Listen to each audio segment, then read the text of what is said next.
शाळेची वाढलेली फी आणि वाढत्या महागाईमुळे त्रस्त असलेल्या पालकांच्या खिशाला आणखी भुर्दंड बसणार आहे. कारण स्कूल बसची फी 10 ते 12% वाढवण्याचा निर्णय स्कूल बस ओनर्स असोसिएशनने घेतलेला आहे. 1 एप्रिल पासून ही भाडेवाढ लागू करण्यात येणार आहे. शाळेच्या फी वाढीसोबतच बस भाडेही महागल्यामुळे पालकांची चिंता वाढली. त्यामुळे पालकांच्या तक्रारीचा सूर आहे.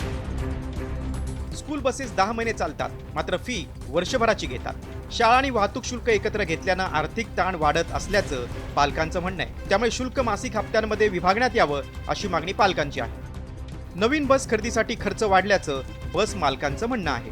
खराब रस्त्यांमुळे बस देखभालीसाठी खर्चही वाढल्याचा दावा केला जातोय. बस कर्मचाऱ्यांची पगारवाढ झाल्याचं म्हणणं आहे. तसंच बसमध्ये GPS आणि CCTV बसवण्याचा खर्चही वाढल्याचा दावा बस असोसिएशनने केलेला आहे. मात्र अव्वाच्या सव्वा फी वाढीला चाप लावण्याची गरज पालकांनी व्यक्त केली आहे.